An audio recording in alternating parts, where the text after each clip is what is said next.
Milwaukee, Forbes, another three. Oh, no! This is the Random Scrub Heap Podcast.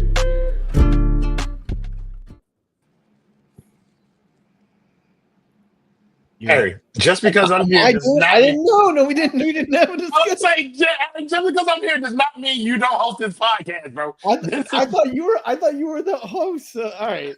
I can if you want me to, but like That was funny. That was We didn't big. discuss it all, so I was like, great, we're ready to go. Cool. All right. Welcome to our impromptu live version of the Random Scrub Heap Podcast. You guys probably know me as Hot Take Harry. We're joined by as many people as we could gather. A late hour on Sunday night. We have Royal here. We have Mr. Adam Barai lurking in the shadows. Dale is here. We brought in Alex. We made sure everything was okay with, to get some time away from his family. He can come and talk. So we got everyone we could to kind of discuss, kind of an active trade period in the NBA. Obviously, the Miami Heat would know nothing about that. They only make trades when they're, being held at gunpoint, and they trade for people who are being investigated by the government for, possibly being in trouble with the unders and betting. So that's kind of where we are. So we wanted to do this in 3 parts. Probably go for an hour, assuming we don't go too far. Think we want to talk about the Luka trade to LA, how insane that was last night. I yelled at my wife at 12:30 in bed. I was like, "Oh my God, I don't know if this is real." And I think everyone kind of had the same reaction. Then we'll kind of move over to the De'Aaron Fox trade that went down a little bit earlier tonight.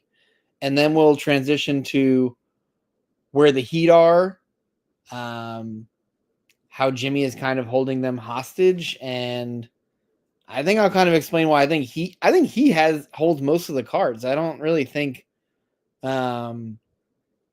I don't think the Heat have put themselves in a really good situation moving forward, which has kind of been the MO of this team and this front office for almost a decade now. So why don't we go around the room? Like I said, we'll start with Luka to the Lakers, and Dallas deciding that he's too fat and doesn't work out enough for them to commit the Supermax to him going forward. They were uncomfortable committing the $345 million that would have been owed to him. I think it would have been in 2 seasons. So I just want to go, like, what were you guys thinking last night? How did you find out about it? And then did you immediately think, like, how are the Lakers the luckiest franchise who continue to be gifted superstars even when it looks dire for them, or maybe their luck has run out? So Royal, I want to hear like your first thoughts and what were you thinking about the trade last night?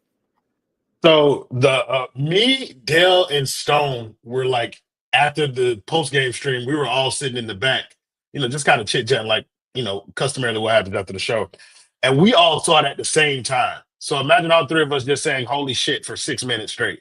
Like, and initially everybody thought the same thing. This is fake. Charles has been hacked, and then he doubled down, and then I was like, "This is the worst hack ever. This guy's no way being Shams." And I think it actually hit me when ESPN tweeted it out that this was actually happening. I think honestly, this is the most shocking trade that I can think of, bro. Like mid-season, comes out of nowhere. There were no like indicators leading up to it. There were no rumblings, no whispers, no anything. It just kind of dropped. And I think that for me is the part that caught everybody off guard. Like we hadn't heard anything about Anthony Davis being disgruntled or anything, or Luka being disgruntled. And so you're finding out all of this information after it happens, like what actually went down. So we got a real one coming up on this stage. So I'm gonna make this brief so that we can keep pushing this around. I'm sorry, you can host from the bottom there. But yeah, like I feel like this trade was kind of like the most surprising thing that we've had from this NBA season and a lot of NBA seasons, and it's interesting because it's so seismic that it absolutely has implications on the way that the rest of the league should be moving forward. Yeah, let me just I just want to keep going around with your thoughts. Like, Adam, you there? What are your thoughts on what it means and the trade in general and any of that? Yeah. Listen, you used the word luck when you mentioned the Lakers, and I'll be honest with you, I don't think it was luck. It's every action that a team or a franchise makes, there was a reason for it, and there was a strategic plan behind it. Okay, and it doesn't all have to be connected right away, but there's always a reason. Okay, and when I say this, obviously there's going to be a lot of sly shots at the Heat because they decide not to be strategic and decide not to do certain things.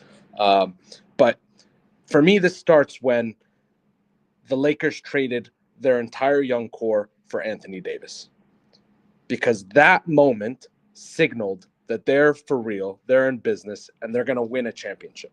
That year or the year after, they won a championship when they traded everything for Anthony Davis. Okay. And now they have 2 top 10 players on their roster. Okay. The world is your oyster when you have that flexibility and you have that window. The moment their window ended, they realized and they took the first opportunity out of the Anthony Davis business and the LeBron business with their trade for Luka Doncic. They did not luck into Anthony Davis. They made the big risk and the big decision to trade everyone for Anthony Davis, and they were rewarded with not only a championship, but their next superstar for the next 10 to 15 years. So you can say it's luck that the GM of the Mavs was a big fan of Anthony Davis and knows him well and whatever the case may be. But the Lakers did that shit. They put themselves in a position to acquire Luka Doncic. Yes, we can call it lucky that it just happened to be what I had just mentioned with the Mavs GM. But for me, they took the risk. They're being rewarded by it. And I mean, Dale, do you agree with Adam, or is that kind of because I understand where he's coming from. I just think considering what they gave up to get whatever you guys think about Luka and his flaws or whatever their issues are with him, absolute generational talent. I think the only stats that compare to him at such a young age is LeBron. Like, that's his peer in terms of what he's done early on in his career. And he is one of the greatest scoring postseason players in NBA history. I think he averages 30 a game in the postseason. So, I mean, you can complain about it. You can argue that his defense is lax, that, he might be, his summer conditioning program is not up to the standard of where they want it to be. But, they were in the finals last year. I don't think it was because of everybody around Luka Doncic. I think it's because Luka was there and he had a nice supporting cast. So I don't know. What are you thinking? What are you thinking, Dale? What were you thinking about last night? Yeah, it's just like, oh, this is fake, whatever. But more more importantly, it was like how Adam said, oh, they put themselves in position. Bro, I just think like in sports, like when you have icons and you have these franchise pillars and faces, you got to do right by them, bro. I think the Lakers, bro, like to have 2 faces of the franchise, like 2 different faces, like really 3 in a 7-year span. LeBron James, Anthony Davis was the way the baton was supposed to go, and then it ends up now we're gonna try to pass it to Luka Doncic. Bro, this all happened because they did right by Kobe Bryant. Like, I'm a strong believer in that. You take care of the person and the people who like make you who you are. I think good things happen to you. Like, bro, they kind of failed up in some ways. Like, bro, like even with the Russ thing, like they let a championship team walk away for the most part, or moved them to see KCP go win a chip. It's like, bro, I don't think, and it's crazy. Bro, they went from fucking D'Angelo Russell to Luka as their starting point guard in like a matter of like 4 months. bro, that's not normal. Like, yes, the Mavs had to assist in it, but it's crazy. And I mean, good for them, I guess, because they did have to hit a 10-year like low to kind of like have those young pieces to do it that led to Anthony Davis and all that, but they still did what was necessary. And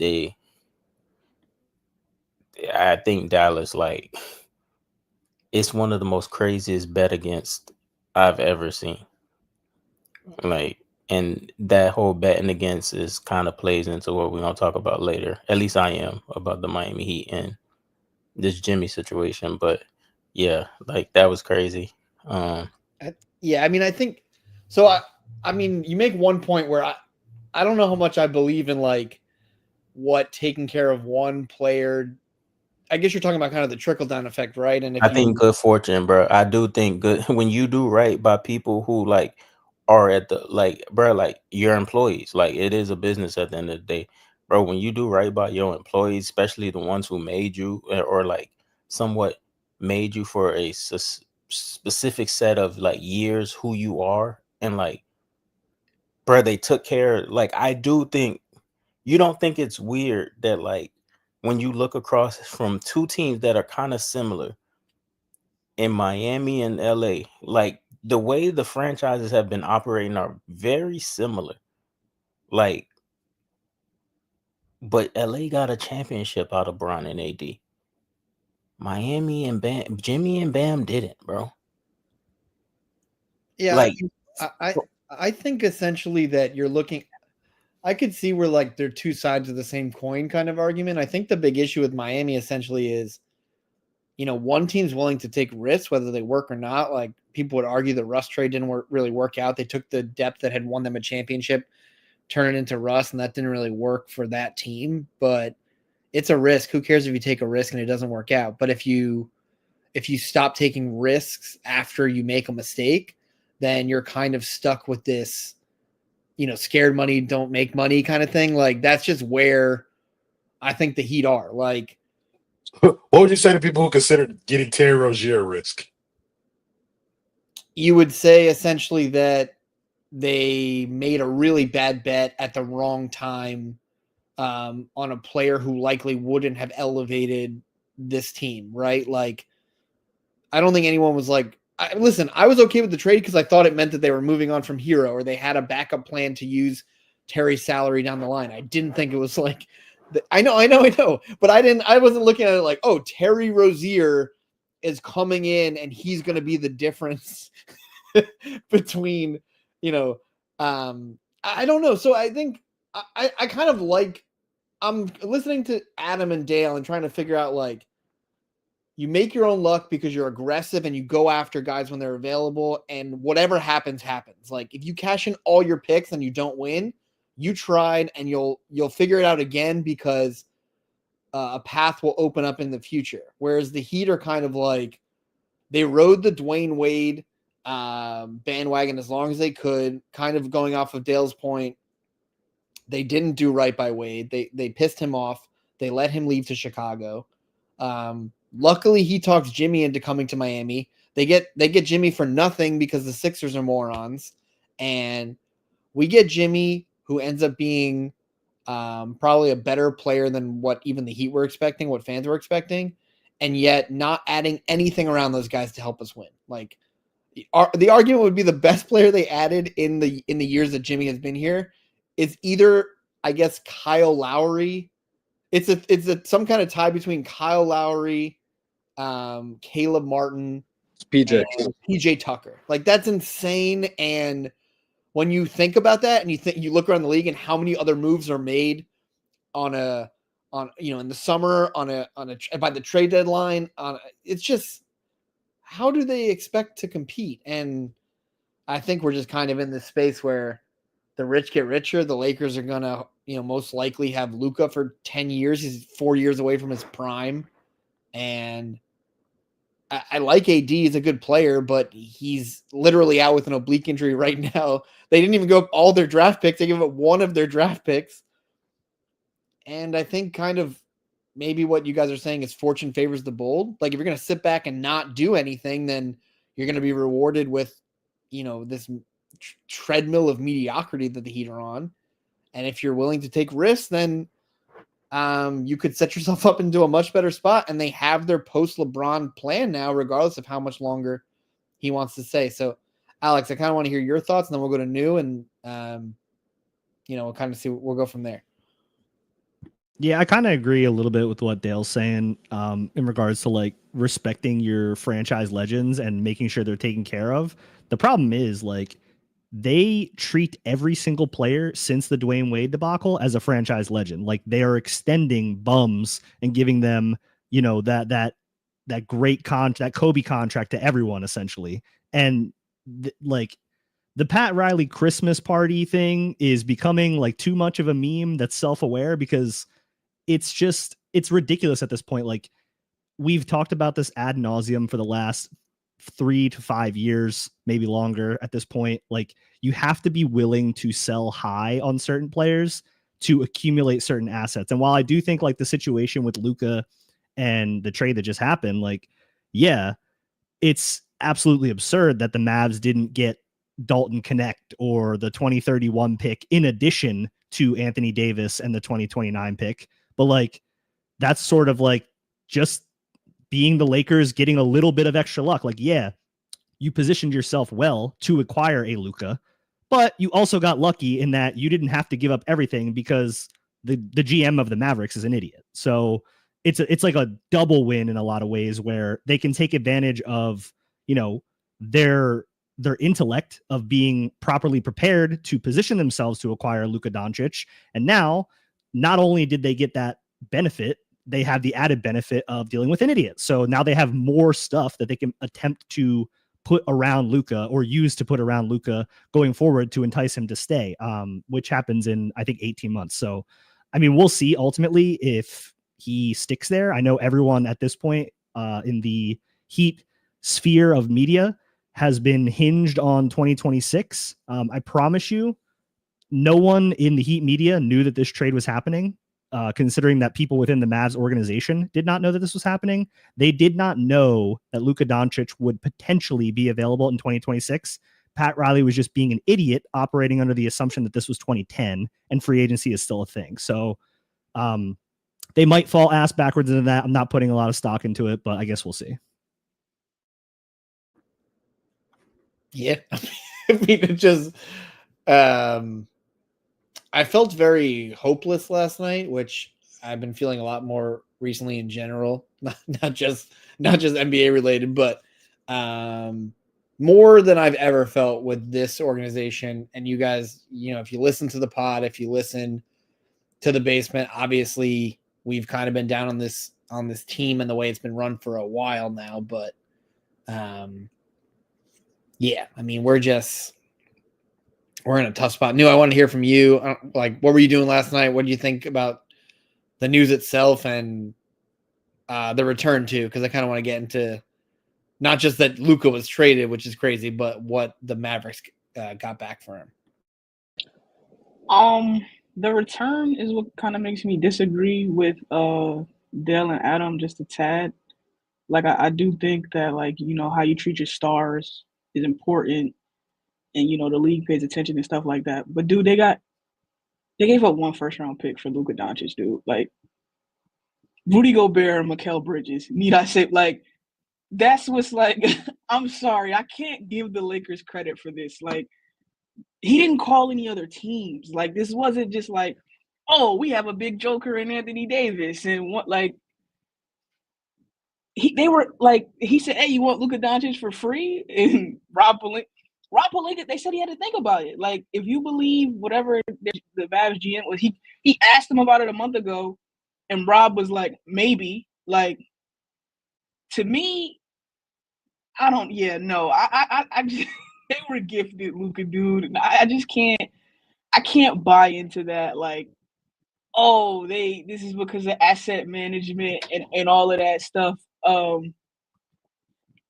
Like, no, I'm sorry. They were gifted Luka, which is great for them, but they had 2 picks. Like, and they didn't have to give up the better one because the Mavs GM is a moron. So I just can't buy into that. What I was doing, I was on Twitter like everybody else. I saw the notification like everybody else. I thought Shams was hacked, especially after the no, this is real. I'm like, okay, so he's definitely hacked. And then everybody else started saying it. I thought it was fake because I saw the conversation. Because like normally you don't get the full conversation so quick. Like the first tweet was like for Anthony Davis, Max Christie in a first, and I was like, "There's no way in hell Luka Doncic is being traded for one first round pick. Like this can't be the trade." But it was the trade, so Yeah, I was watching the Suns Blazers game purely for academic reasons. I had not put a bet on the number of Devin Booker 3-point attempts. So I definitely wasn't watching for those reasons. I don't know why anyone would do something so stupid. Just I love basketball for the love of the game. And they had announced it kind of like Shams tweeted this, but it must be hacked. And then you could see the Blazers bench reacting to the news. And then I think Devin Booker said something like, we got to go get Jimmy now. Like that was his joke on the bench. Because I think this is such a, I think Royal was saying like, what a weird trade. This is one of the most obscene trades in sports history, not just NBA history. You're talking about a guy who's 25 years old. He's got essentially a year and a half under contract. They've been talking to him about supermaxing him. He's one of, He just led the league in scoring. He just took his team to the NBA Finals. He is literally a future Hall of Famer at 25 with his NBA accolades as of this moment. He Can is I a make one thing clear? first-time All-NBA player.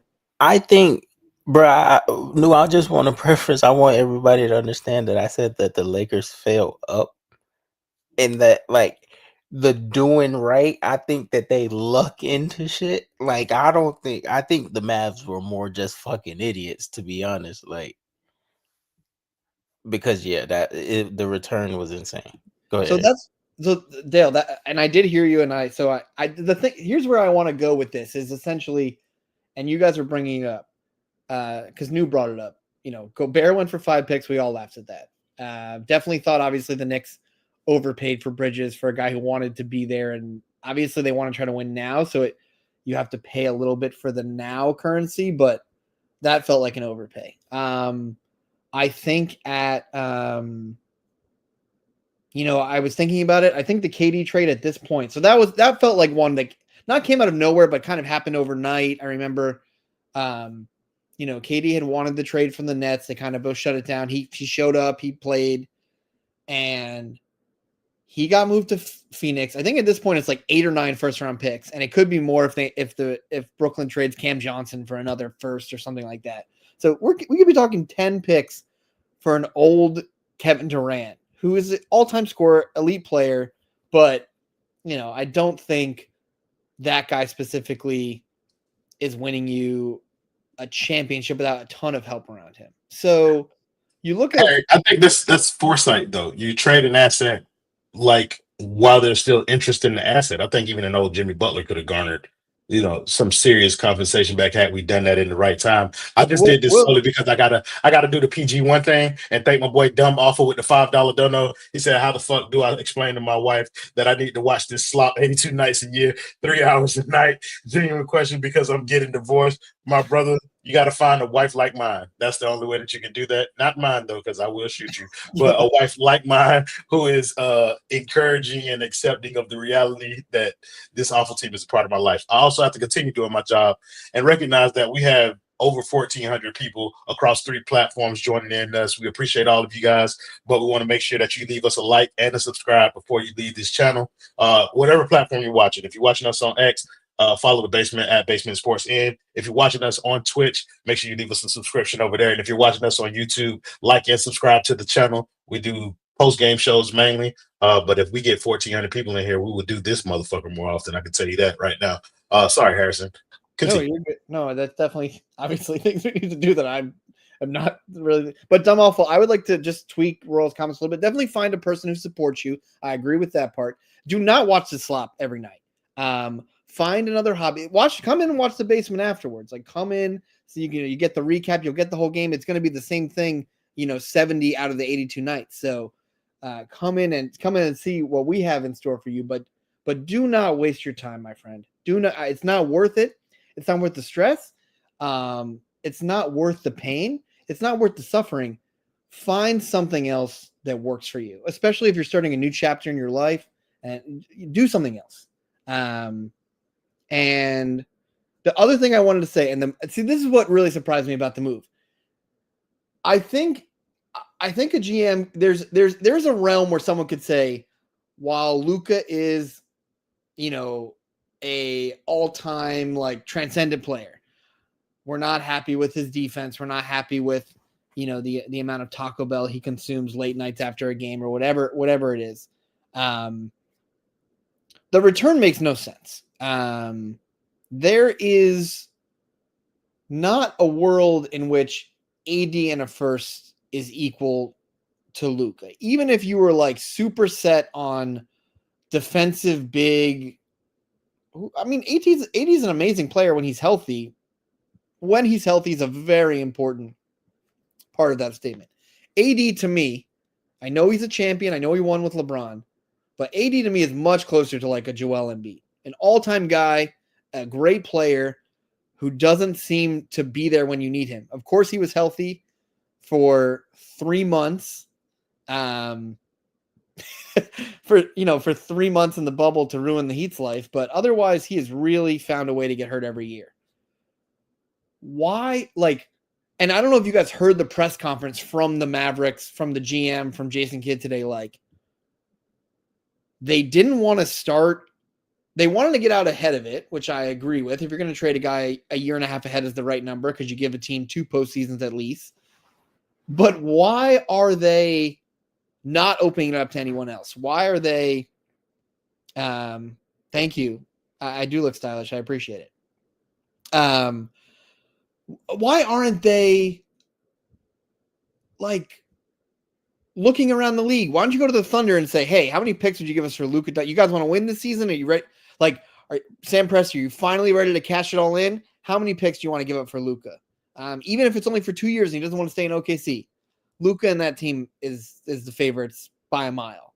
Why aren't you opening up to other teams, the Rockets that have a ton of picks and are kind of figuring out if they're going to stick with their team? Or there's so many teams out there that have accumulated so many assets. Fox just went for, I know people are arguing about the picks, but Fox just went for a Zach LaVine and 3 picks, whether you think those picks are great. Why was this the move? And the way New explained, this was very much to me the Kevin Durant trade to Boston, where the GMs were friends. Garnett. What happened? You said Durant. You mean Garnett? Yeah, did I say Durant? Yeah. I apologize. The Kevin Durant Minnesota to Boston trade, where he went for Al Jefferson, a bunch of other scrubs, and 1 pick. That's what this trade is to me. I don't I guess if the Mavs made another move, maybe they could say, oh, we could, win a couple rounds, but I'm just not seeing how the team is even close to being better without one of the greatest players in the league. And I wanted to know what you guys thought about kind of the explanation that Nico Harrison gave and the thought of, yes, getting ahead of the trade if you're not sold on the guy is fine, but how is the return, especially the way picks have been flying around, how is that what you got? And how could you be that fixated on Anthony Davis? Is anyone rationalizing this? Does this make sense to anybody else? Adam, what do you think? Yeah. Or Roy, what do you think? Yeah, I got you. And then I'll throw it at him after this. But I don't know, because I think what you're asking is kind of why limit yourself to only the assets that the Lakers have to offer? And the only explanation that I can come with, well, it's 2 of them. Either you're super enamored with Anthony Davis or you're super done with Luka Doncic. And you want to make sure that the trade at least seems equitable to your fan base or whatever. You need somebody back who has some kind of cachet. You can't trade him for nothing. So if I get AD back, then at least there's some level of rationalization that I can have with my team. But I'm with you, bro. I just feel I'm very curious about Rob Pelinka and why it took him so damn long. But I don't know. Like I think that this is just a dumbass trade by by the Mavs GM to go out and looking for that. Adam, bro, like, do you have any kind of rationale as to why they would only deal with the Lakers? No, I think it was pretty self-explanatory that they just wanted Anthony Davis that badly. Like the GM and AD are friends. Wouldn't surprise me if Nico Harrison was a Lakers fan 30 years ago and he just is still in love with the Lakers somehow, some way, and thought AD was comparable compensation. It was he did not do his fiduciary duty for the Mavericks, and the right thing would have been to open up a bidding war, but they decided they wanted Anthony Davis, and the Lakers just have to say thank you. We're going to take it and we're going to move on. Thank you for your stupidity. I don't care that you didn't open it up. We would have lost the bidding war to 10 different teams, but we're going to take it. And Nu, I want to just go back to one thing you said. They didn't trade a first-round pick. It was Anthony Davis and a first. Anthony Davis is 5 first-round picks. If you move Anthony Davis right now, you are getting 5 firsts from the Oklahoma City Thunder, right? It was still a horrible trade. Luka should get you a star young player like a Chet Holmgren and 5 firsts, right? But like to just say it was 1 first is disingenuous to the whole thing. It was a good, AD's a top 10 player when he's healthy, and the first, right? The first is the little thing in this deal. AD's the actual compensation. A horrible trade, but we can't just say a single first. Like that's not what the trade was. The trade was AD, right? And if you move AD right now, you're getting a haul. Just Right, like when they traded Mikal Bridges and 3 firsts or whatever it was for KD. So Adam, Mikal Bridges got them 5 firsts. Are you asking Nu, is Luka Doncic 3 first-round picks better than Anthony Davis? No, I Is said that what you're asking? I said Luka Doncic is worth 10 firsts, right? They still didn't get nearly enough, but to harp on the 1 first, like that was the centerpiece of the deal, is not how it harping on was. the 1 first because they only had 2 and you didn't get both. Right, but I don't like that's. It's that's great. not the Okay, point. Like, I no, agree. but that They was should no, have but gotten that more. was my point. Why I harped on the first. I'm telling Okay. you why I harped on 1. They Okay, had 2 I mean- tradable firsts, and you didn't even get the better of the 2 tradable firsts in conjunction with Anthony Davis. Great. Okay. If you're telling me Anthony Davis is the centerpiece, I'm not going to argue that he's clearly the centerpiece, which is why they didn't ask for a lot. But when a team has 2 tradable first-round picks, one is clearly the better option, and you don't get that one for a superior player. Anthony Davis is top 10, great. Luka's top 3. Right. And I'm not Anthony disagreeing Davis- with you that they should have gotten 2 firsts. But That's all I'm saying is that's why I harped on the 1 is because you got the worst of the 2 picks. Like you should have gotten both at least. I hear you. But when you're dealing with a franchise like the Mavericks where they seemed like they were dealing in desperation, like you can see how they ended up only getting 1 first. Like I'm with you. They should have gotten 2. They should have gotten 10 extra first round picks, but they didn't. So no, I hear you and I'm with you. And I want to end with this. Are we sure if the Heat weren't in the Mavericks position, they wouldn't have made the same exact trade? Because I think they would have made the same trade. They would have traded the Luka Doncic in the situation for AD. Just want to think about that. If you're asking me if the Heat are stupid enough to make a deal like this, like my answer is going to be yes. I have a lot of evidence over the past few years. Because they would have traded for the win now. They would have said, no, we're going to continue to win and we're going to take AD. Like we want to keep winning. We're not going to take the 5 firsts or whatever the fuck it was. We're not going to open a bidding war. We have 1 player in mind. We're going to go for him.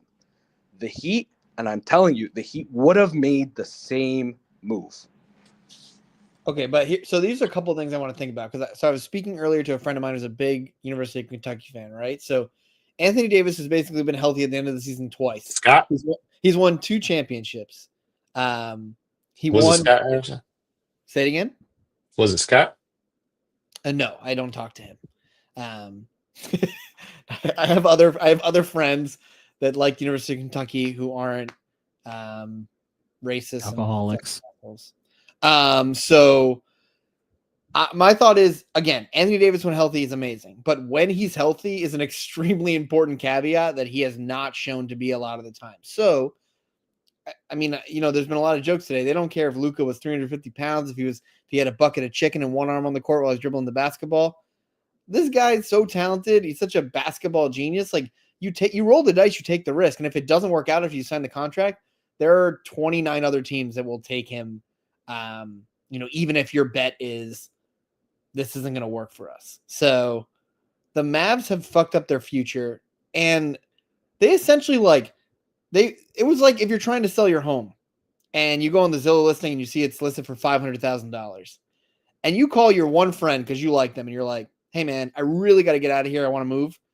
Will you pay me cash $250,000? And they're like, yeah, man, of course, because they can easily turn around and turn the house back and make a profit. Like the fact that this guy was so gung-ho on Anthony Davis, so gung-ho on getting rid of Luka is just asinine to me. And even if you were, and again, if you were done with Luka and you're like, we're never going to win with him, even though they were close last year, but we don't trust him. We don't think he'll be healthy when it matters. We don't think the conditioning's there. How you don't open it up to the league. I don't listen to Bill Simmons, man. I'm looking at these comments. I hate Bill Simmons. So I'm sorry if I sound like him. If you open this guy up and look around the league, the offers would have been insane. I mean, you would have had multiple teams falling over each other. And he's injured right now. Luka Reddish is recovering from an injury. It's not like it would be a massive on-court. He's not on the court, the way the Heat are trying to bring Jimmy back and making that a mess. Why wouldn't you look around and make a move? And maybe Nico Harrison is a big Laker fan, like Adam was saying. Maybe this is, maybe it's an inside job trying to get a star back to the Lakers. But Harry, do you think they could have gotten Jason Tatum?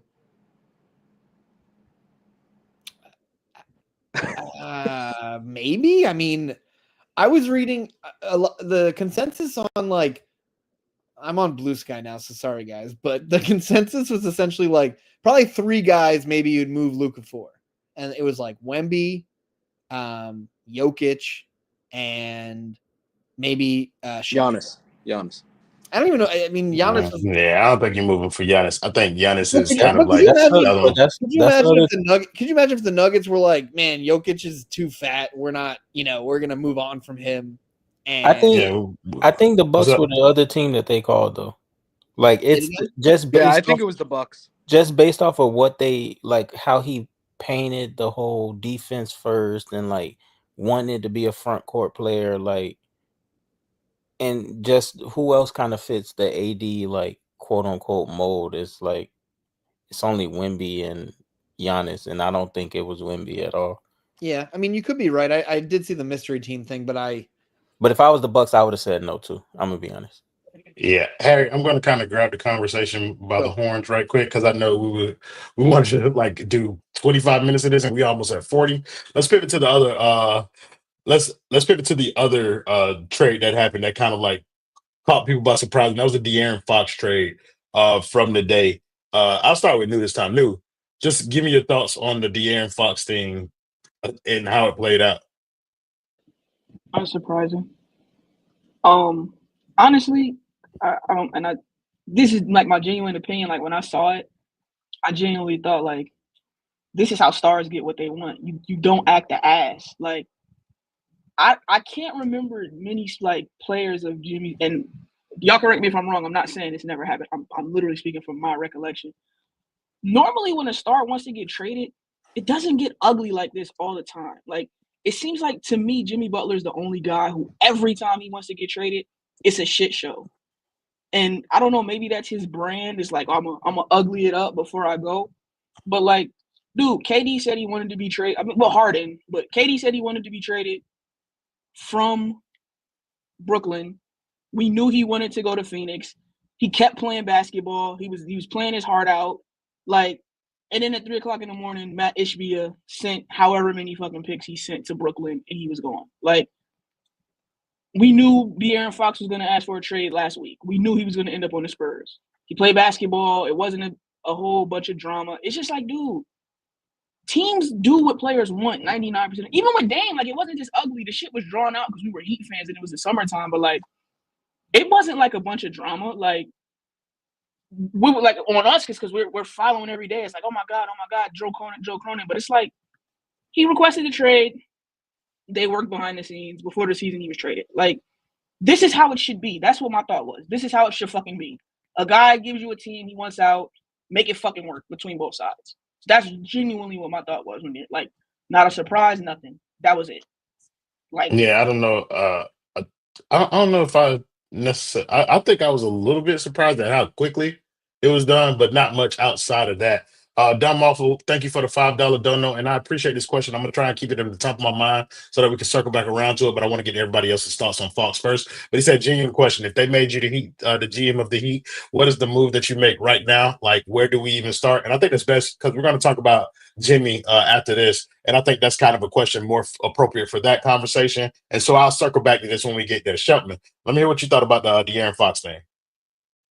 Yeah, I'll keep it short. I thought this is the way that this is a primary example of how this Jimmy and Heat shit should have unfolded.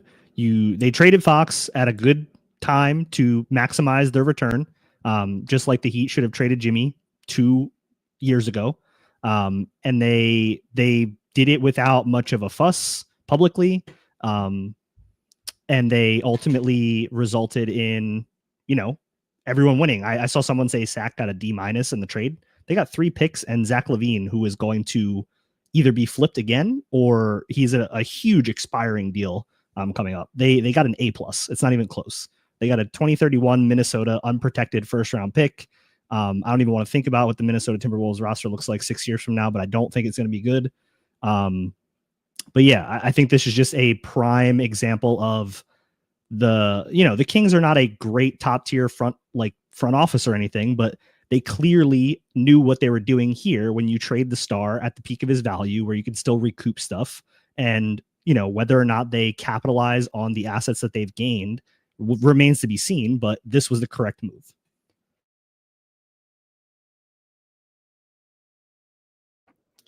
You're muted. Can't hear you, bro.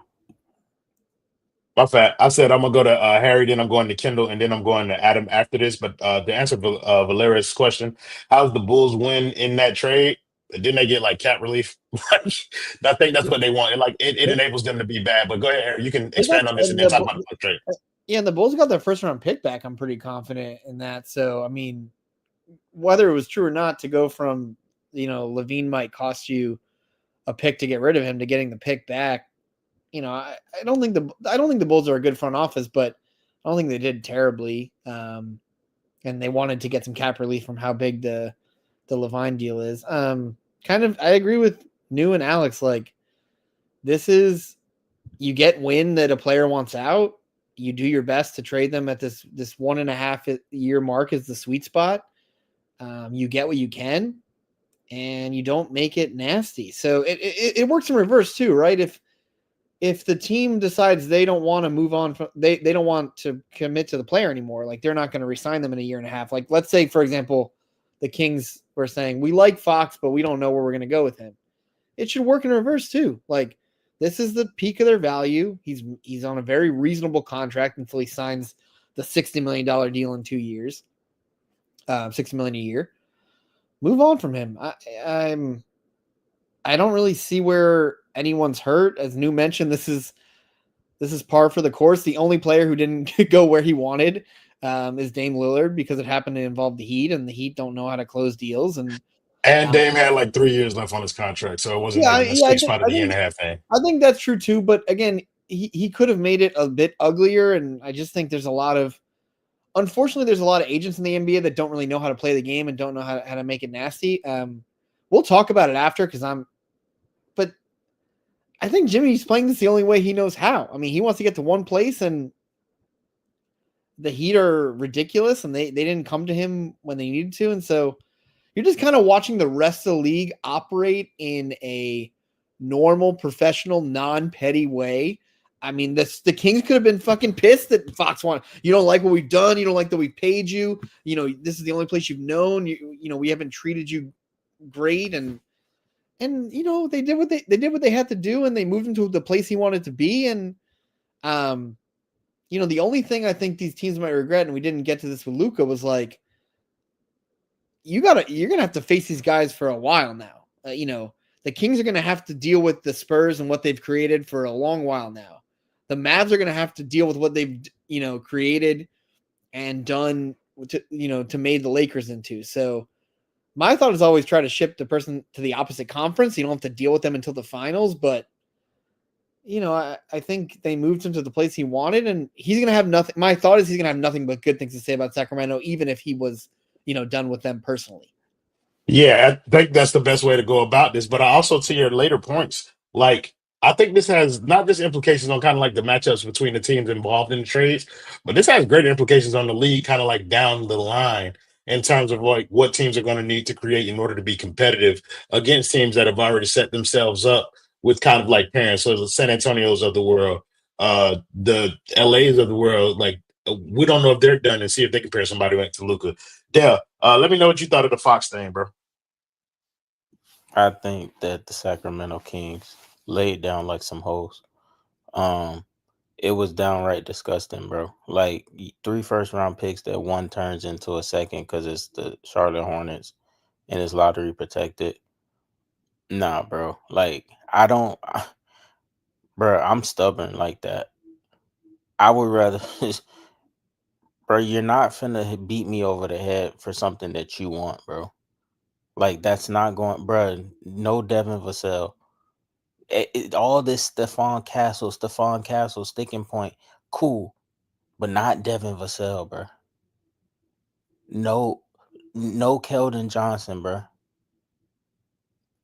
Bro, just two first round picks and five second round picks. Like, nah, bro. Like, and you're not just finna hand me. I'm not gonna give you like a proven product, and you're gonna hand me a handful of darts that I gotta throw at a board. Something that they're trash at that, like, for the most part. Like, bro, they traded Fox and they traded Tyrese Halliburton. They picked De'Aaron Fox over Halliburton, which was fine. But you wait, like if you feel like it's not gonna work, bro, you gotta be way more proactive earlier so you can like actually get something. Like, yeah, I get that the contract put him in a bad, but I just don't believe in like, oh, I'm just finna, yeah. It's like, okay, it feel like to me they went into them negotiation with the Spurs and said Stephon Castle. Spurs said no. Devin Vassell, no. Keldon Johnson, no. Damn. The Dennis Rodman offspring, who? The guy with the hair over there. Oh, Jeremy Shohan. Jeremy Showtime, whatever. Yeah. Yeah. Absolutely not. Okay, Zach Collins, I guess we're gonna send him somewhere else, and you could get Zach LaVine over there. Because aren't you trying to compete? Like, bro, like the Kings, that's fucking terrible, bro. They recreating the 2022 Bulls in 2025 in Sacramento, bro. They stink. They got bamboozled, beat the fuck over the head, bro. And shout out to the Spurs for doing it. Like they really finessed the fuck out of them, bro. They made it easy for them. Like off the rip, Jason out of ball anything for the $4.99. Charlotte's pick is a lottery protected turn this year, turns into 2 seconds. We all know the Hornets are not making the playoffs this year. San Antonio's 27 pick isn't good. Most likely. So 2031. Good fucking luck. And imagine if Bam ends up in Minnesota. Ooh. Let's just keep it real. but Dale, I think here's where it gets tough. Like, player comes out and says he's not interested in resigning in a year and a half. He gives his destination of choice. So now you're essentially going around and saying the odds of Fox signing with you are slim, but are you good with a 1.5 year rental? What are you willing to give us for that? Harry, I tell Fox and Rich Paul, go tell the San Antonio Spurs since they value you and they're gonna sign you long term, that they have to give me at least two things of value, bro. No Solskjaer, no Hawks picks from the DeJounte Murray deal, brother. Nothing. They laid down like some bitches, bro. And Sacramento has been bad at building a team for years. So it's status quo for them. So it seems so regular that we're like, yeah, okay, such and such and such. But no, bruh, they just laid down. They laid the fuck down, bro. It was so easy. Way too easy, bruh. Yeah, shit didn't even really take 2 weeks to get done, bro. Like it just kind of happened. Like as soon as you start hearing rumbles that he wanted out. David Sass, appreciate you for the $5 dono, bro. He said, to be honest, Pat Riley's so old, he has nostalgia about the medieval age, sleep deprived bump. Also, get Andy Ellisberg out of Zion's diet. First of all, that is Andy Ellisberg's diet that Zion on. Be respectful of the Heat's GM. Also, Pat Riley's not deprived. He's been asleep since 5:30 a.m. and has not woke up yet. That nigga damn near in a coffin. Adam Barat, this took a long time to get around to you, but that's because we care about your opinion the least. What did you think about the De'Aaron Fox trade to Sacramento? Yeah, 1,500 viewers. Kendall, I'm with you on They this. watching the basement, brother. If we kick Yep. you out, they'll still be here. Kendall, I'm with you on this one. I think this De'Aaron Fox thing is really unusual because it's the first time a trade has gone down like this, or like a trade request has gone down like this. Typically, you'll see the team go, no, we're not trading so-and-so player. He is a part of our team. We like this player. We're not trading him. And then they trade him. But they first say they're keeping him, which is what the Miami Heat did with Jimmy. Typically, we're at a diverging point where, okay, a few weeks later, you get, your offers in, you sort of threat that you're going to send him somewhere else. And then the team that really wants the player, in this case, the San Antonio Spurs, actually offers their best offer, whatever it is that gets it over the line. So I'm with Kendall on that. The other way to go about this, the Jimmy Butler route, where Pat Riley issued a statement saying we're not trading Jimmy Butler, right? Every other player in the NBA at this point goes, okay, tell the Phoenix Suns, tell whoever it is that we want to go there, make your best offer so that the Heat actually move me. This time, Jimmy Butler decided to go nuclear. Now, I'm with you on this, where the Fox thing is usually, it should be how it goes. But the Kings should have showed more resistance to get what they wanted. However, at the same time, the Jimmy Butler way is also not the way to go about it. He only did this one other time, and it was with Minnesota. He ended up getting what he wanted at the end. But the way he's doing it now is not the way to do it. That's the way to get Pat Riley not to send you where you want to go, and to not have a bidding war between the rest of the league to try to get you. Right? So there's two paths to go, and Jimmy Butler chose his own path. De'Aaron Fox, Rich Paul has something over all of these GMs, the way that he's getting his clients, the way he wants to get them. I think it's something to do with LeBron. They have way too much respect in order to get someone where they want to go within 2 days or 3 days. We heard that the Kings called the Spurs last week and said, hey, do you want Fox? Or are you interested in Fox? And that's sort of how this whole thing started and got into motion. The Spurs should have, at the very end, sent one of their picks, their good picks, or one of their good players, if the Kings had played this the way that every other team with a good front office has, by simply saying, we're not trading De'Aaron Fox. He is our future. He is our present. He is our all-star. We are keeping him. And then 2 minutes before the trade deadline, traded him to the Spurs for Stephon Castle. That's how this should have gone. So I think it's unusual for it to have gone this way. But there is a playbook, and the Kings and the Heat did not go by the playbook. So, Adam, I think I agree with most of kind of like I think I agree with the general idea of what you're saying. The one thing that I won't agree with is that the way Jimmy Butler is going about his business is not the way to get what he wants because he's still going to get what he wants, Oh, he is. which is money. That's what I'm saying. Like he might not get it from Phoenix, but we don't think it's about Phoenix at all to begin with. We think it's about money, and I think he's going to opt into that $52 million contract. And I think this is actually a pretty good place to like pivot to go to talking about Jimmy. So I'm glad that you brought him up. David Sasson, your comment falls right in line with that. So thank you for the $2 dono. He says, now that Golden State is out, what is Phoenix's best offer? And then I also kind of want to tie this in to the question that we got from Dumb Awful earlier today. If you were the Heat's GM, what would be the one move that you make right now? So Harry, we'll start with you, bro. First of all, just kind of give me your thoughts on kind of the landscape as it is with the Miami Heat and Jimmy Butler. Now they go to face out, kind of like what's Phoenix best offer, and then like if you were the GM, what would be your pivot?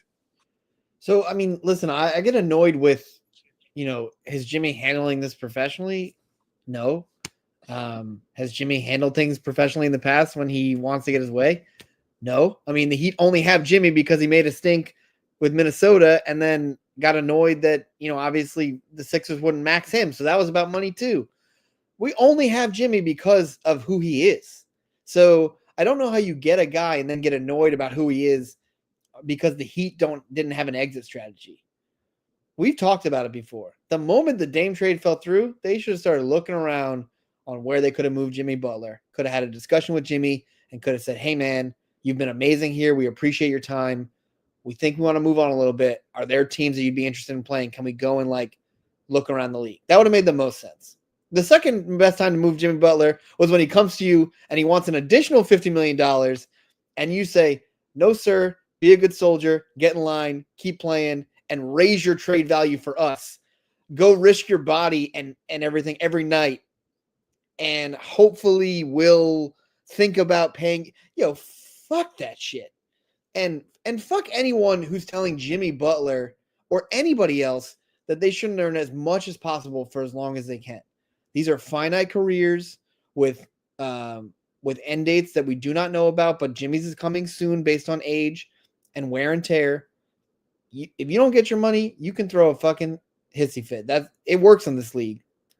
And for the Heat to again be behind the fucking 8 ball is insane to me. And I just think this team continues to be punished for their hubris, for their stupidity, and for their inability to look anywhere in front of the present. They never look ahead. Every team you look in the NBA, every team that's going to compete for a championship this year, and in the next few years, has lean years, has down years, tanks when necessary to get a great player. The Spurs are one of the greatest franchises in basketball. They have 5 championships. When it came time to lay down and stink, they did it for Victor Wembanyama. And you got to do that shit sometimes. It's okay to miss the playoffs. It's not a badge of honor to make the playoffs every year if you keep rolling out number 18, number 17 picks. The Heat have fucked this up. Where do they go from here? I think what is the move I'd make today if I was a Heat GM? I'm trading all-star Tyler Hero tonight. I am getting on the phone and I'm saying, look how good he's been this season. We gave him the keys and he's ran with it. Look how efficient he is. Look how, is he looking better this season? Is he more handsome with this terrible Nazi hair? Whatever you got to do. Yeah. Whatever you got to do. And you say, how many picks does Tyler Hero get me? And you start this fucking thing over again. And I know people are saying, why don't we just take Beal and take picks? Here's where Jimmy has the Heat really fucking hamstrung. He knows the Heat are not paying the tax for the next 2 years. They're deep in the tax because of a ton of bad contracts that they've signed. They signed Duncan Robinson to a big deal when they didn't need to do that. They signed Kyle Lowry to his his absolute most that he could have made, which now turned into Terry Rozier, who's being hunted by the government. So we are in shit. Jimmy knows that. He knows the owner isn't going to pay the tax for the next 2 seasons because they are not going to want to be in the repeater tax. So I have friends texting me saying, "Oh, Jimmy's going to screw himself out of money." No, he's not. Jimmy's not opting out next season. He will opt in, and he'll tell the Heat to buy his ass out if they do not want him, because he's going to get all his money back. This is not going to hold up in court. He's going to get all this money back. Whatever he's losing now, he's going to get most of it back, because I don't think he's violated. Maybe they can get him for the original suspension for a few games, but he's showing up. He's there. He's playing, not well, but he's out there. And he has them fucked because they don't want to pay the tax.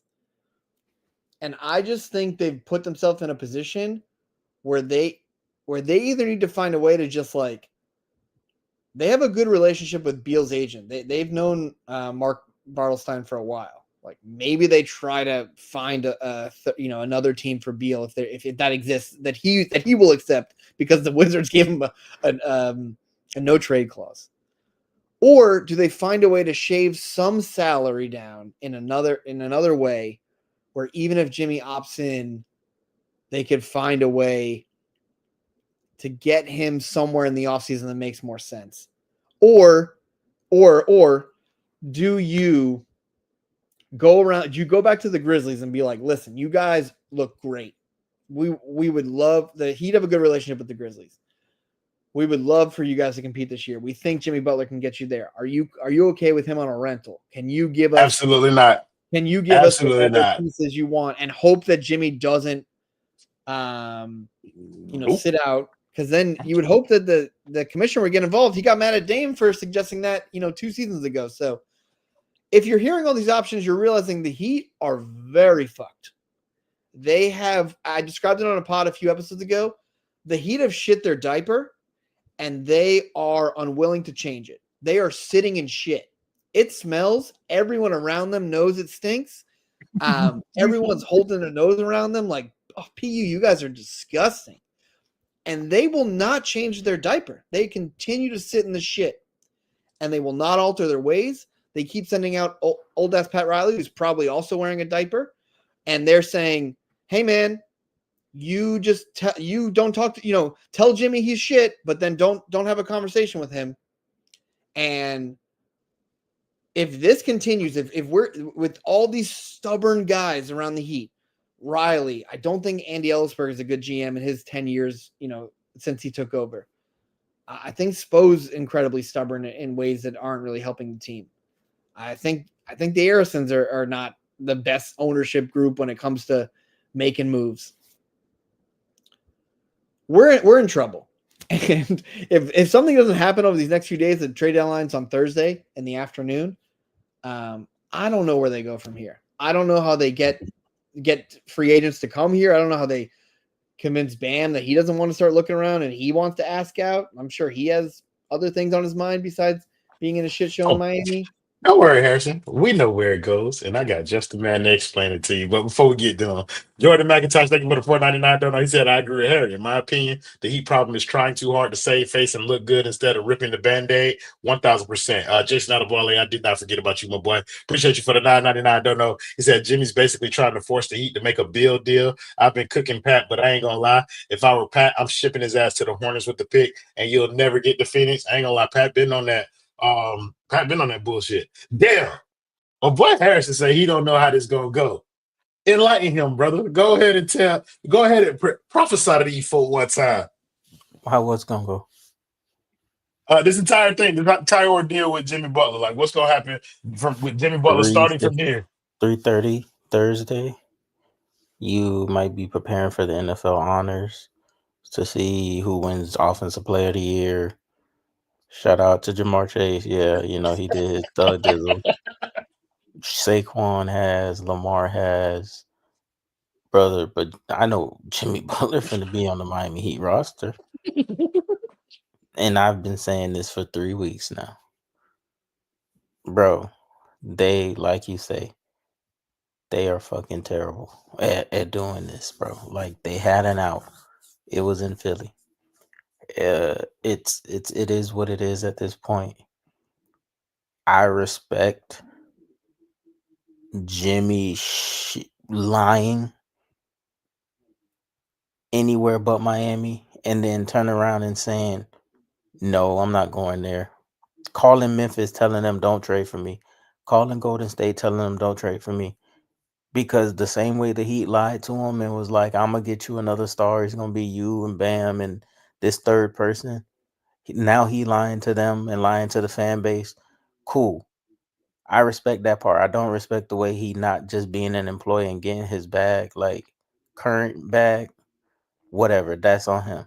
That's what I would have done. I would have came off that bench. I would have took James Hawkins minutes, hot dogged it, and called it a day. Drop my checks every two pay periods, whatever.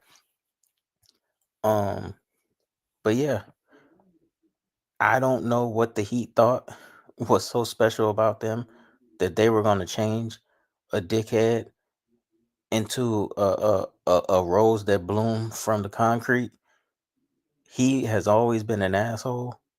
So why would you be surprised that now that an asshole is being an asshole with you? Shocking, but I'm not surprised that they would believe such. They thought their cachet would save them or something or change him. So what's your pivot? What's your pivot? Like what you doing right now? They put you in the seat. Pat Riley croak. They Oh, say, the boy thi- Dale, we need you. Lead us. this isn't, brother. I am the ultimate sell high, pie in the sky guy. Like, brother, this isn't rocket science. I have three all-stars on my roster. One is decrepit, his knees are shot, and Jimmy Butler. One is in the prime of his career in a one-man defense, and one just lucked his way through injuries to Paolo Banchero, Joel Embiid.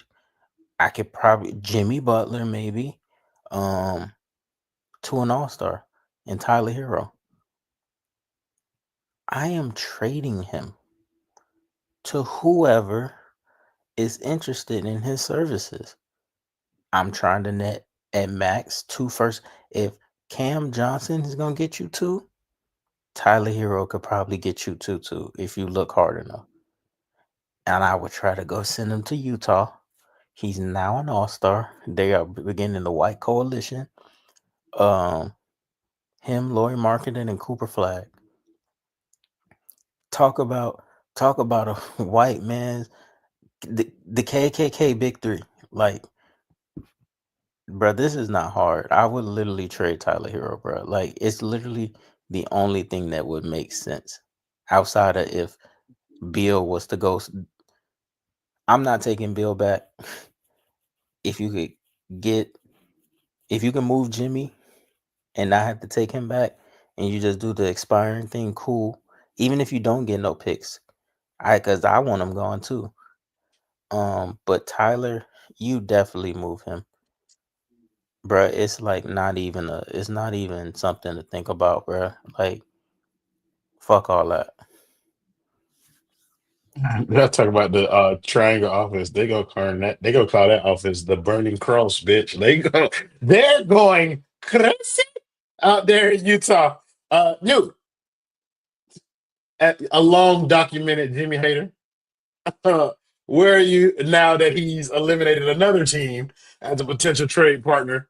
How do you see this situation? What would you do if you were in this situation? What's Miami's next move? I want to say it was game 41. Whoever the fuck they played that game. We did a post game. And I said that Jimmy Butler was not going anywhere. I said these two were I called them suicide bombers together. I called it mutually assured destruction. I said that they were both gonna fuck each other over, and the only people who would suffer would be the fans. I stand even further in that belief. Pat Riley's not sending him anywhere. I don't want to hear just take Bill and picks. Absolutely fucking not.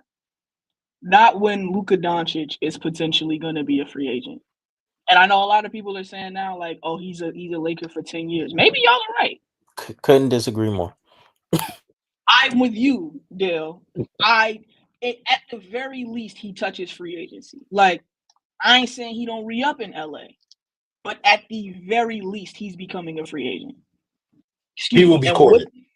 And with that fact, Bradley Beal, keep your ass in Phoenix.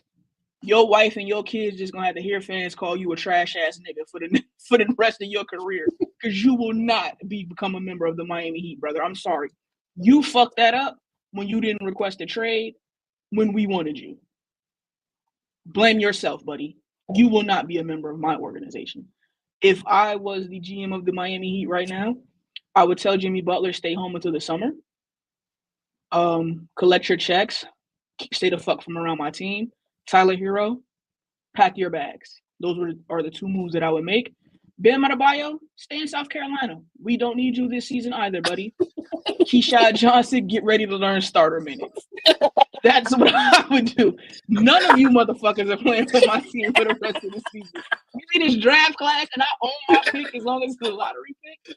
Why are you yelling on me? Josh Christopher, what's the nigga I didn't know the other? Isaiah Stevens. All of you shall become professional NBA players this season. These last 30, whatever, this is what you will be doing. You will be playing basketball. That's what I would do as the GM of the Miami Heat. So that's it. For sure. I think we're 3 for 3 now. Let's see if we can make this 4 for 4. But let me hear the way that you see this situation. Where do you think Miami pivots to, and what would you do if you were the GM? Yikes. I think Jimmy's not on this roster by Thursday. I think he's getting moved one way or another, and I think it's going to be Phoenix. I really do. You think we get a deal? At this rate, I think we're getting a deal. Listen, wait. No, wait. Look, I think at the end of the day, Bradley Beal is going to get moved, not to Miami. It's going to be to Milwaukee or to Denver or to one of these teams. The Fox deal and the Luka deal kind of knocked out 4 teams that could maybe take Bradley Beal in one day. But I think there's a shot that we could still get Bradley Beal somewhere else. I'm going to disagree with you on just one point. Luka Doncic is not seeing free agency. That man is taking an extension this summer because it's going to make him a 10-year vet if he signs a 3-year extension, and he'll be eligible for that Supermax once again. That is the smartest move he could make, and he is not passing that up. He's signing a 3-year deal the moment it hits July 1st. Then in 3 years, he'll become a free agent, but that's not happening either because he's going to sign a Supermax. But if the Heat get word that he's not signing an extension, by all means, get your flexibility. Get Goran Dragic on the first plane out to Los Angeles. Like, do whatever you need to do. By the way, so how can they prepare for that right now? Like, right now, how can they prepare for the scenario that you're talking about? Let me just take one more shot at the Heat. Goran Dragic, who was a expiring deal, got traded for 2 firsts. De'Aaron Fox got traded for 2 firsts today. Anyways, back to what we were talking about. If I'm the GM of the Miami Heat, give me Bradley Beal on the 3 firsts. Give it to me right now. I will take the Bradley Beal deal. I'm fine with the 3 years that he is going to be on the Miami Heat. Why? Because I am tanking the next 3 seasons. Tyler Hero, do whatever you want. Get your value even higher. When you are up for your new contract, I am sending you off as well. Bam, I'm with you. Bam, take the season off. Next season too, take it off. Like the next 2-3 years, the Miami Heat should not be star hunting. They should not be trading away any picks. They should be tanking, retooling, gaining assets, getting better, and getting younger. Kevin Love, a forgotten era. That's what I want it to be. I want it to be the Luke Babbitt of this generation. Like we should not remember these next 2 years of Heat basketball. Because Bradley Beal is going to be on this roster. You're going to get the 3 first-round picks, and then you beg and plead every year with Bradley Beal until he finally agrees to get sent somewhere else. And if he doesn't let that happen, that's fine too, because you're not a good team anyways. You're not going to be a good team for the next 2-3 years. Take that contract and just ride. And in 2026, when you get that so-called flexibility, call up a team that has an unwanted player. Say, we'll take that player from you. Give me 2 firsts. Just keep doing that. Gain assets. That's what the Miami Heat should be doing. I am taking Bradley Beal, and I'm not taking the 3 firsts that they got. I'm taking the 3 firsts that they own, their own first-round picks. That's the difference. I'm not going to take the really bad picks that they got from. Who was it? Who did they get it from? Does anyone remember? You talking about who Phoenix got the picks from? Yeah, who did Phoenix get those 3 firsts from? Utah. Utah. Is it Utah? The Yeah. 27, 29? No, but who are they from? Oh, they're the Cavs. The Cavs? Yeah, the Cavs are going to be good. Give me the Phoenix Suns, like 2026, 2028, 2030 picks. Those are the picks the Heat should be targeting, as well as the Bradley Beal deal. Yeah, I ain't gonna lie. I disagree with most of the shit you just said. But go ahead, Harry. Well, so I I understand that the team should really think about just resetting, being bad, and seeing what happens. But they have a couple. I'm with that. One is if the pick doesn't convey to OKC this year, then they give their 2026 away next year, and then they automatically give the 2028 to Charlotte unprotected. I think they're worried about that. The second part is that they're not going to pay the repeater tax, so they're not going to take on a big salary like Beal's because of that, and everyone knows that. So that's not like oh, the Heat are the secret. Maybe they will pay the tax, maybe they won't. Like everyone knows they're not doing that. So then trade Tyler. Then I'm with you on that. Trade him too. But it makes all their decisions much harder because they put themselves in this very tight spot, and they have like the way out is like finding a team that would take Duncan right now for hopefully like a smaller deal and just like basically selling very low on him. And then it would be really hoping the government put together a great case against Terry and gets that contract off the books. I'm going to join that. I don't know how many times I'm gonna let you try to prosecute a black man during Black History Month on this stream, but I can tell you it will be 0 more times. I'm not doing the prosecuting. I think he's innocent. I'll do the I think he's innocent. I probably made a couple bucks from that game. So I'm good. I'm good. I have no issues with do what you got to do to feed your family. But I don't think. But this is a federal issue. But I just think like if you might have been part of this other, that's I'm not doing it. I don't have any issues. I have a very nice picture with Terry Rozier and Bam from a Heat event where I think my wife and I are the only ones that got a photo with him. I have no issues with Terry off the court, but I don't know. If it meant not paying his salary and I could. I'm not doing the prosecuting. I'm not interested. I'm big. I apologize. I shouldn't have brought this up in Black History Month. That's my bad. You're fine. We brought it up yesterday. But no, I do think everybody. I agree with everybody. I think the move here, the pivot here, should be for Miami to kind of like invest in. I don't want to say invest in losing, but it will behoove them to kind of like maximize their one draft asset that they have this year, which is their pick. Like, get in that lottery, try and grab one of these generational talents out of this draft, and improve your team that way. I'm never going to disagree with trading Tyler Hero. Like, that's just not my bag. I absolutely don't want Bradley Beal. I want no parts of that, bro. Like, I'm sorry, that contract is just it's too difficult to kind of like do anything with it. He's showing the power of it right now by stopping Phoenix from making deals that'll help position them to get Jimmy Butler.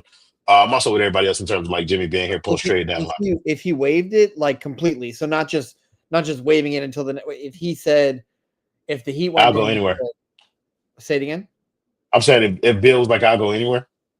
If Beal will essentially he could basically rip that out of his contract. He could say, I'll go to the Heat and the I don't think his agent would agree to that, but that's something that could happen where he could rip up the no trade clause going forward because that's what they tried to get him to do originally when he was moved from the Wizards. So if he would agree to that now, does that make it better for you or no? Same thing, like just not. If he ripped up his no trade clause to the point where I can like move his contract whenever I want That's to, I an think that moves me a little bit. easy. Yeah, Yeah. I think that moves me a little bit. Like I'll take him Because then, like that because was then I'll trade him as an expiring. I can okay. still keep the flexibility for 2026, and I get 3 first-round picks going back with it. But if I'm not mistaken, he was willing to rip up the no trade clause to come to Miami the first time around, right? No, I No. don't. I think that was the thing he would not sign off on, and I think that's Oh when he well, started to. yeah. If he rips up that no trade clause, then I'm with it. If not, then I'm not. What you said, it sounded like Royal said he wanted a generational talent in his draft.